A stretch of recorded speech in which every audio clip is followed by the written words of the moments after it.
कैसी रोशनी आ रही है झोपड़ी के अंदर से। इसके अंदर तो तारावती रहती है ना। सुनो बहन, रात का समय हो रहा है, जल्दी चलो यहाँ से। यहाँ बिल्कुल मत रुको, मैंने सुना है कि ये काला जादू करती है। जल्दी चलो यहाँ से, वैसे ही सुनसान रास्ता है। दोनों फौरन वहाँ से चली गईं। झोपड़ी के अंदर क्या हो रहा था उन्होंने देखने की भी कोशिश न की। पूरे गांव में तारावती को सब बहुत बुरी औरत मानते थे, उसे दुत्कारते रहते थे। यहाँ तक कि तारावती गांव वालों के डर से गांव के बाहर ही एक झोपड़ी बनाकर रहा करती थी। अगली सुबह तारावती ने इष्ट देवता की पूजा की। तारावती गर्भवती थी। आपके चरणों में कोटि कोटि नमन। जिस श्राप की वजह से मुझे परीलोक से निकाला गया था, उसका पश्चाताप करने का समय आ गया है। मैंने अपनी सारी शक्तियां अपने पेट में धारण कर ली हैं। जैसे ही इस बच्ची का जन्म हो जाएगा, वो सर्वशक्तिशाली होगी। मेरी बच्ची जैसे ही 18 साल की होगी, मेरी सारी शक्तियां मेरी बच्ची को विरासत में मिल जाएंगी। पास से ही कुछ औरतें गुजर रही थीं। हे भगवान, ये क्या जादू है। इस चुड़ैल को तो देखो उमा, इसका पेट देख कितना बाहर आ रहा है। लगता है गर्भवती है, 9वां महीना चल रहा है। अरे ये क्या बकवास कर रही है तू, जरा मुझे भी तो ढंग से देखने दे। हे राम, तू सही बोल रही है। अरे इसको कल ही तो मैंने बाजार में देखा था। गर्भवती तो नहीं लग रही थी कहीं से भी, पतली दुबली लग रही थी, लेकिन आज तो ऐसा लग रहा है कि मोटा डाबर खाकर बैठी है। वो दोनों औरतें डर के मारे फौरन राजा के दरबार में पहुंची। राजा को ये सारी बातें बताईं। राजा ने सैनिकों को तारावती को लेकर आने के लिए कहा।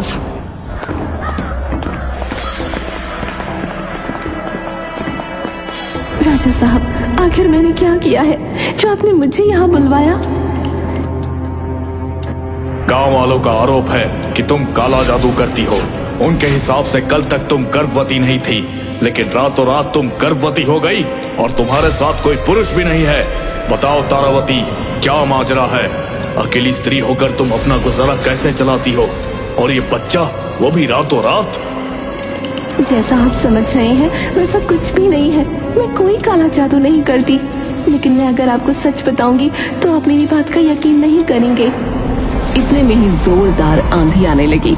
महल के दरवाजे और खिड़कियां खुली थीं, इसीलिए हवा महल के अंदर भी घुस गई, जिसके कारण गांव वालों में तेज हंगामा हो गया। इस औरत को तो मरवा देना चाहिए। इसके यहाँ आए हुए अभी 10 मिनट भी नहीं हुए और देखो पूरा महल मनहूस हो गया। ये तो सिर्फ इत्तेफाक। गांव वालों का दबाव ज्यादा था, इसीलिए राजा तारावती को कारावास में डलवा देता है। लेकिन गर्भवती औरत को फांसी के फंदे पर नहीं चढ़ाया जा सकता था, इसीलिए राजा का आदेश था कि जब तक तारावती मां नहीं बन जाती तब तक उसे कोई भी परेशानी नहीं आनी चाहिए। जैसे तैसे 1 महीना बीता। अब तारावती के बच्चे का इस दुनिया में आने का समय हो गया था। वो जैसे तैसे करके उस काल कोठरी से बाहर निकली और दुनिया की नजरों से छुपते छुपाते अपनी झोपड़ी में जा पहुंची और एक प्यारी सी नन्ही बेटी को जन्म दिया। मैं जानती हूँ कि अब तक पूरे महल में मेरे भागने की खबर फैल गई होगी और सैनिक आते ही होंगे मुझे लेने के लिए, लेकिन मैं अपनी बच्ची को उनके हवाले नहीं कर सकती। तारावती एक दूसरी झोपड़ी के आगे अपनी बेटी को रखकर वहाँ से भाग गई। दरवाजे के बाहर से बच्चे के रोने की आवाज सुनकर एक औरत ने दरवाजा खोला। हे राम, ये प्यारी सी बच्ची, ये कौन छोड़कर चला गया? कितनी प्यारी है और रो रही है।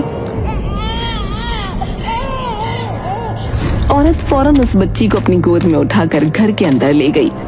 उस तरफ जा सकती है वो तारावती, जल्दी पकड़ो।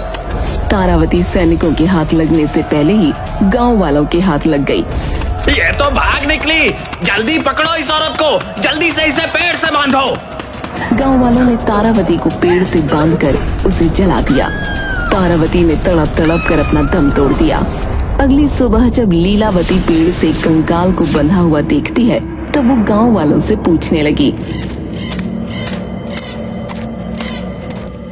अरे लीलावती, तुम कहाँ सो रही थी? रात को बड़ा हंगामा हुआ पूरे गांव में। वो थी ना तारावती, अरे वही डायन, उसको जला दिया इस पेड़ से बांधकर। रात को जेल से भाग निकली थी। लेकिन वो तो माँ बनने वाली थी ना, तो क्या उसका बच्चा भी? अरे नहीं नहीं, लगता है वो बच्चे को जन्म दे चुकी थी, लेकिन उसका बच्चा कहाँ है ये कोई नहीं जानता। अब लीला को कुछ कुछ समझ आ रहा था। वो घर गई, उसने उस प्यारी सी मासूम बच्ची का चेहरा देखा। उस बच्ची के चेहरे में उसे तारावती की झलक नजर आई। मैं तुम्हें गांव वालों के हवाले नहीं करूंगी। तुम्हें भगवान ने मेरी झोली में डाला है। वैसे भी मेरा पति इस दुनिया से जा चुका है, मेरा इस दुनिया में कोई नहीं था। अब तुम मेरा सहारा बनकर आई हो। तारावती के साथ जो हुआ इसमें तुम्हारी कोई गलती नहीं। आज से तुम्हारा नाम नयन तारा है। तुम्हारे नाम में तुम्हारी माँ हमेशा शामिल रहेगी। नयन तारा दूसरी बच्चियों से अलग थी, इसीलिए वो तेजी से बड़ी हो रही थी। नयन तारा का ये बदलाव लीला देख रही थी और सब समझ रही थी कि नयन तारा बाकी बच्चों से अलग है। नयन तारा पर गांव वालों की बुरी नजर न पड़े, इसीलिए वो गांव के बाहर एक कुटिया में रहती थी।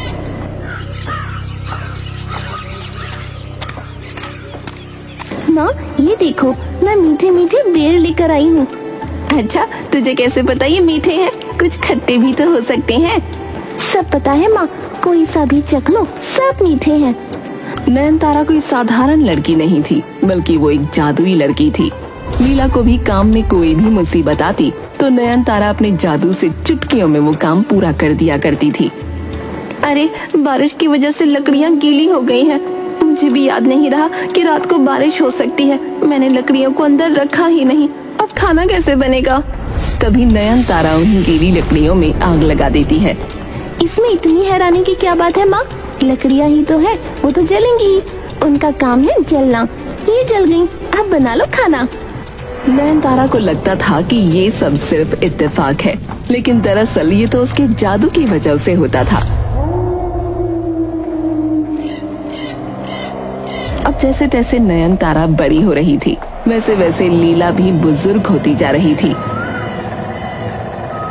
ये पेड़ तो बहुत ऊंचा है, लेकिन जो फल पेड़ के सबसे ऊंचे हिस्से में होता है वही वाला स्वादिष्ट होता है। इंतजार करना पड़ेगा, जब वो नीचे गिरेंगे तब मैं अपनी नयन तारा को खिलाऊंगी। आपको सबसे ऊंचे वाला फल खाना है ना माँ? ऐसा बोलकर नयन तारा पेड़ पर हाथ रखती है। ऐसा करते ही पेड़ के सारे फल नीचे गिर पड़े।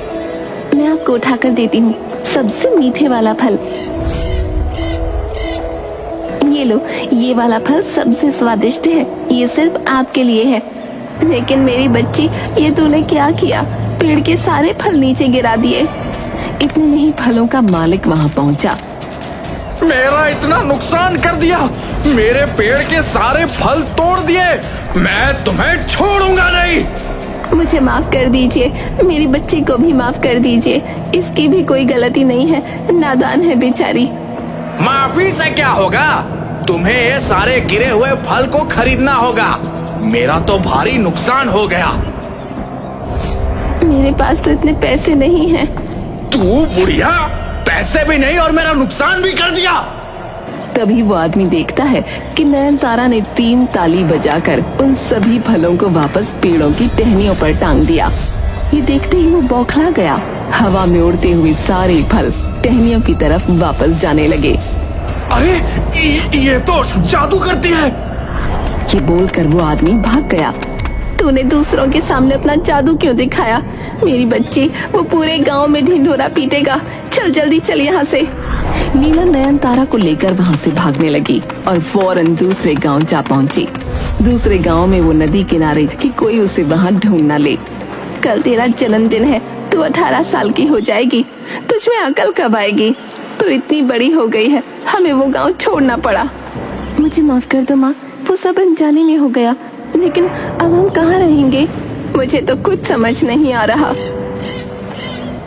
तभी नयन तारा नदी के किनारे से कुछ लकड़ियां बीनने लगी और हवा में हाथों को लहराते हुए ऐसा लग रहा था कि मानो उसने लकड़ियों को आदेश दिया हो। लकड़ियां अपने आप ही काम में लग गईं। धीरे धीरे उन लकड़ियों से एक झोपड़ी बनकर तैयार हो गई। वो झोपड़ी बहुत सुंदर और टिकाऊ सी थी। ये झोपड़ी तो बहुत सुंदर है। अच्छा, तू घर में बैठ, मैं खाना पकाने का कुछ जुगाड़ करके आती हूँ। लीला नदी के किनारे उगने वाली सब्जियों को बीनने चली गई, लेकिन इतने में ही एक अनहोनी हो गई। लीला का पैर फिसला और वो नदी में जा गिरी। नयनतारा, मुझे बचाओ। नयनतारा भागते हुए अपनी माँ के पास आई। नयनतारा को तैरना भी नहीं आता था। वो देखती है कि उसकी माँ पानी के अंदर डूब चुकी है और वो कहीं नजर नहीं आ रही। नयनतारा रोते हुए, माँ, मैं आपको कुछ नहीं होने दूंगी। कहाँ गई मेरी माँ? इस मनहूस नदी ने मेरी माँ को डुबा दिया। मैं इस नदी को सुखा दूंगी। नयनतारा गुस्से में नदी में कदम रखती है और ऐसा करते ही पूरी नदी सूख गई। सारी मछलियां फड़फड़ाने लगीं। नयनतारा ने देखा कि नदी के बीचों बीच नयनतारा की माँ बेहोश पड़ी है। वो फौरन अपनी माँ को उठाकर नदी से बाहर निकली और कुछ ही पलों में लीला को होश भी आ गया। लीला ने देखा कि नदी बिल्कुल सूख चुकी है। मछलियां फड़फड़ा रही हैं। ये तूने क्या किया? मेरी जान बचाने के लिए इतने सारे बेजुबान जानवरों की जान लेने पर उतारू हो गई तू। नदी को जल्दी से पहले की तरह कर मेरी बच्ची। माँ, इस नदी ने आपकी जान लेने की कोशिश की। मैं इसमें दोबारा से जान नहीं लाने वाली। मेरी बच्ची, मेरी बात सुन। सब कुछ विधि का विधान है। गलती मेरी ही थी कि मैं नदी के ज्यादा पास आ गई और मेरा पैर फिसल गया। बेटा, तू जल्दी से नदी में फिर से पानी ला। उसके बाद नयनतारा दोनों हाथ जोड़ लेती है। देखते ही देखते नदी फिर से लहराने लगी। नदी में पानी भर गया। माँ, शुक्र है कि आप ठीक हो। खाने की चिंता आप मत करो, वो मैं देख लूंगी। आप चलो घर के अंदर। लीला जानती थी कि नयनतारा में बहुत ज्यादा शक्तियां हैं। नयनतारा अपार शक्तिशाली थी और अब वो 18 साल की होने वाली थी। कल सुबह होते ही मैं नयनतारा को सारी सच्चाई बता दूंगी। नयनतारा को अपनी शक्तियों का अभी एहसास नहीं है। अगर ऐसा ही रहा तो कहीं उसके हाथों कोई अनहोनी ना हो जाए। मुझे उसे सच्चाई बतानी ही होगी। अगली सुबह हुई। जन्मदिन की ढेर सारी बधाई हो मेरी प्यारी सी नन्ही परी। अब तो मैं बड़ी हो गई हूँ ना माँ। अब आप मुझे नन्ही परी क्यों बोल रही हो? मेरे लिए तो तू हमेशा नन्ही परी रहेगी। आज तू 18 बरस की हो गई है। मैं तुझे तेरी जिंदगी से जुड़ा एक बहुत बड़ा सच बताना चाहती हूँ। मेरी बात ध्यान से सुनना। मैं तेरी माँ नहीं हूँ। ये कैसा मजाक है माँ? तेरी माँ का नाम था तारावती। वो तुझे जन्म देते ही मर गई। गांव वालों ने मार डाला उसे। तेरी माँ ने कभी किसी का कुछ नहीं बिगाड़ा था। कोई नहीं जानता था कि वो कहाँ से आई है, तेरे पिता कौन है। ये सारे राज तेरी माँ के साथ ही चले गए। तेरी माँ तुझे मेरे दरवाजे पर छोड़कर गई थी। तब से मैंने फैसला किया था कि तुझे कभी भी ये सच पता नहीं चलने दूंगी। मुझे डर था कि कहीं ये सच जानने के बाद तेरे मन से मेरे लिए प्यार कम ना हो जाए। मेरे लिए ही मान पाना बहुत मुश्किल है माँ कि आपने मुझे जन्म नहीं दिया। लेकिन माँ तो मेरी आप ही हो। मेरी वजह से आप गांव वालों से लड़कर गांव छोड़कर यहाँ रहने आ गई।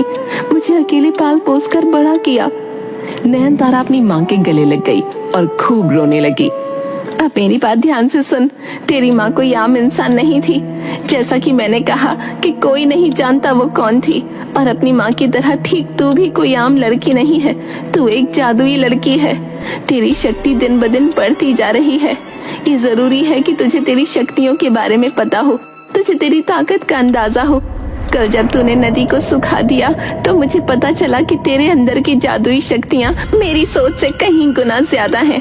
कोई तेरा गलत इस्तेमाल ना करे, इसलिए तुझे मजबूत बनना होगा और अपनी शक्तियों पर काबू करना सीखना होगा। कि इतने में ही नयनतारा के कानों में आवाज गूंजने लगी। वो आवाज तारावती की थी। नयनतारा की आंखों के आगे वो सारा मंजर आ गया जब उसकी माँ को पेड़ से बांधकर जलाया जा रहा था। नयनतारा का बदन लाल हो गया और अचानक से ही उसके कंधों पर पंख आ गए। ये तुझे क्या हो रहा है मेरी बच्ची? ये पंख, तेरा बदन? नयनतारा पूरी तरह एक परी में बदल चुकी थी। मेरी माँ तारावती को पेड़ से बांधकर जला दिया गया। वो सब मैं अभी अपनी आंखों के सामने होता हुआ देख रही थी।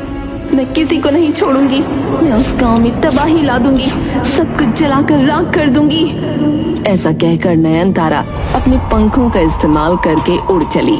मेरी बात तो सुन मेरी बच्ची, वहाँ खतरा है। नयनतारा फौरन गांव पहुंची।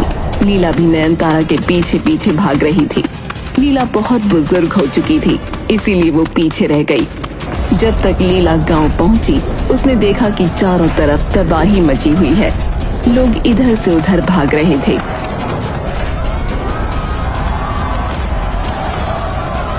पूरे गांव में आग लगी हुई थी।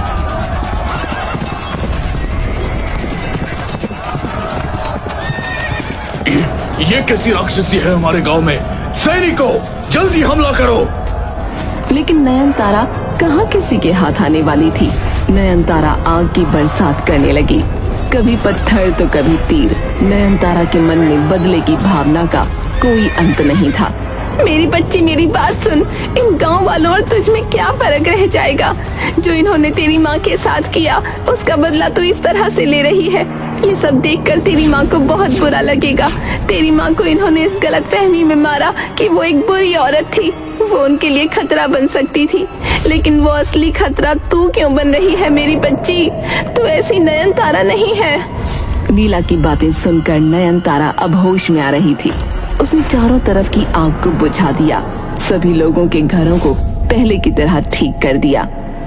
महाराज, मैं आपसे प्रार्थना करती हूँ, मेरी बच्ची को कुछ मत करना। उसने अपनी गलती सुधार ली है। महाराज भी सैनिकों को इशारा कर कदम वापस लेने को कहने लगे कि इतने में ही आसमान नीला पड़ गया, बादल गरजने लगे और इसी के साथ एक तेज रोशनी से कुछ परियां निकलकर बाहर आने लगी।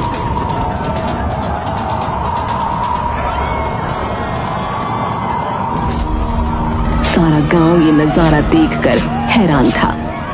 नयनतारा, आप परीलोक की राजकुमारी हो। परीलोक की राजकुमारी? आप क्या कह रही हैं? मुझे कुछ समझ नहीं आ रहा। जी हाँ, आपकी माँ तारावती परीलोक की रानी परी थी, लेकिन उन्हें दुश्मन देश के राजा से प्रेम था। उनकी प्रेम कहानी तो सफल ना हो सकी, लेकिन इसके साथ साथ तारावती रानी परी को श्राप दिया गया और इस श्राप की वजह से वो धरती पर रहने लगी थीं। उन्होंने एक दिन फैसला किया कि अब पश्चाताप करने के लिए उन्हें अपनी शक्तियां त्यागनी होंगी, लेकिन शक्तियां इतनी अपार थीं कि उन्हें सुरक्षित रखने के लिए किसी बहुत मजबूत इंसान की जरूरत थी। इसीलिए उन्होंने आपको अपने पेट में जगह दी। आप अपनी माँ की शक्तियों के साथ ही पैदा हुई हो। आज आप 18 वर्ष की हो गई हैं। इसीलिए आपको अपनी माँ की पूरी शक्तियां मिल चुकी हैं। अब आप बिल्कुल तैयार हो परीलोक को सही रास्ते पर चलाने के लिए। हम आपसे प्रार्थना करते हैं कि कृपया आप हमारे साथ चलिए। अच्छा, तो आप लोग हो मेरी असली माँ के असली गुनहगार? और सुन लो मेरी बात, मैं अपनी माँ लीलावती को छोड़कर कहीं नहीं जाऊंगी। नयनतारा राजकुमारी, तारावती परी को परीलोक से बेदखल करने का अंजाम पूरा परीलोक आज तक भुगत रहा है। परीलोक में आज तक उजाला नहीं हुआ, लेकिन आपके वहां जाने से परीलोक का ये श्राप टूट जाएगा। कृपया हमारे साथ चलिए। मेरी प्यारी बच्ची, मैं जानती हूँ तू मुझे बहुत प्यार करती है, लेकिन तेरी जगह ये नहीं है मेरी बच्ची। यहाँ इंसान है और जहाँ इंसान है वहाँ बहुत पाप है। वैसे भी तू परीलोक की राजकुमारी है, तेरी असली जगह वहीं पर है मेरी बेटी। तू मेरी चिंता मत कर। क्या मैं अपनी माँ लीलावती को लेकर परीलोक आ सकती हूँ? आज से आप ही रानी हैं। आप जो चाहेंगी परीलोक में वही होगा। नयनतारा बहुत खुश हुई और आसमानों की तरफ उड़ान भरती है और तभी एक टिमटिमाते तारे की रोशनी की तरह वो कहीं गायब हो जाती है। गांव वालों ने बहुत बड़ा पाप किया है। तारावती को जान से मारकर। वो तो बेचारी निर्दोष थी। सभी को कर्मों का फल मिल चुका है। और उस दिन के बाद से नयनतारा अपनी माँ लीला के साथ परीलोक में हमेशा हमेशा के लिए खुशी खुशी रहने लगी। जादुई लड़की की कहानी अब पूरे गांव में प्रचलित हो चुकी थी। यहाँ तक कि आसपास के 7 गांवों में भी जादुई लड़की की कहानी कई सालों तक जिंदा रही।